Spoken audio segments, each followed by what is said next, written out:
You know who you are. You're the one who stays late, the one who does the work no one else wants to do, and does it well. Welcome to the most dangerous place you'll ever work. Not because of the deadlines, not because of the pressure, not because of the pay, but because of the people sitting right next to you. Toxic coworkers are not rare, they are not exceptions. They are in every office, on every floor, in every industry on the planet. And the scariest part? They don't look toxic. They look normal. They smile in meetings. They laugh at your jokes. They say great idea to your face. And then, quietly, systematically, they make your professional life smaller. Your confidence shrinks. Your ideas stop landing. Your energy disappears. And you still can't figure out why. Science has a name for all of it. And today, so will you. One person, that's all it takes. One toxic coworker quietly drains 30% of your team's productivity and more than doubles the chance that your best colleagues walk out the door. These aren't feelings. This is what the data actually shows. And the worst part? Most companies never fix it. They restructure around it. They hire replacements for the people who leave because of it. But they never address the real problem. So if no one is coming to save you, you need to understand exactly what you're dealing with. Let's get into it. You stayed late. You solved it. You built it from nothing. And while you were heads down doing the actual work, someone else was making sure everyone knew it was theirs. You didn't even see it happening. That's what makes this one so dangerous. The shadow climber doesn't steal loudly. They just position themselves perfectly, every time, right before the credit lands. This one is smart, dangerously smart. They don't stumble into drama, they design it. A carefully placed comment here, a half-truth whispered there. By the time the conflict explodes, they're nowhere near it. They're at their desk, calm, innocent, concerned even. Research on high-conflict personalities shows that roughly 15% of people have an unconscious need to create instability around them because chaos gives them control. The chaos architect doesn't want resolution. Resolution ends the game, and they are always still playing. You had something to say, something important. You even rehearsed it. But the moment you opened your mouth, they were already talking. And they kept talking and kept talking until you just stopped. That's the verbal steamroller.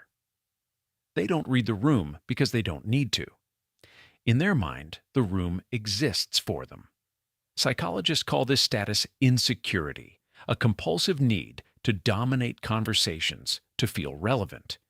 The tragedy is they have no idea how much damage they leave behind. Every flattened voice, every swallowed idea, every person who stopped raising their hand because of them. You remember the conversation? You were there. You heard exactly what was said. But now, somehow, it never happened. You're being too sensitive. You misunderstood. You're imagining things.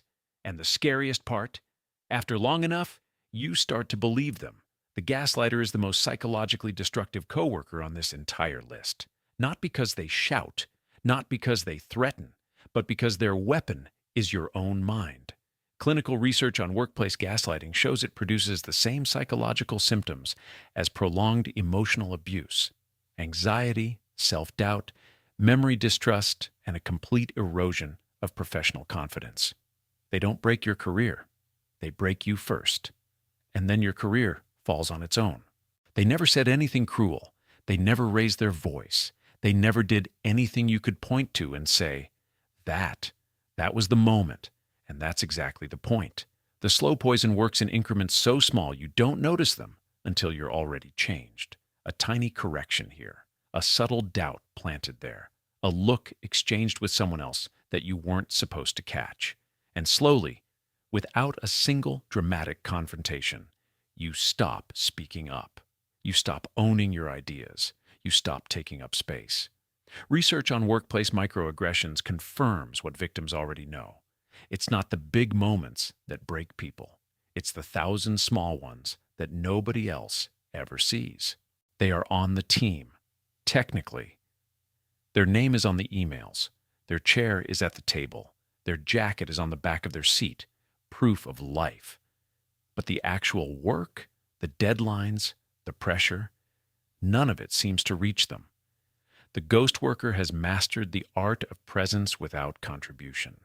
Psychologists call this social loafing, a well-documented phenomenon where individuals exert significantly less effort in group settings because they calculate, consciously or not, that someone else will cover the gap, and that someone else is always you. The ghost worker isn't lazy in every area of life. They've simply found an environment where disappearing has absolutely no consequences. And until that changes, you're carrying their weight along with your own. Everything is wrong. The pay is unfair. The management is clueless. The project is pointless. The company is going nowhere. And somehow, 5 minutes with this person leaves you questioning a job you were completely fine with 5 minutes ago. That is not a coincidence. That is emotional contagion, one of the most well-documented phenomena in workplace psychology. Harvard Business School research confirms that negativity spreads through teams like a biological virus, measurably raising cortisol levels, lowering output, and increasing burnout in everyone within proximity. You don't have to agree with them. You don't have to engage with them. You just have to be near them, and that is enough. The chronic complainer doesn't just drain your energy. They rewire your entire perception of your workplace. One conversation at a time. 7 types, one workplace.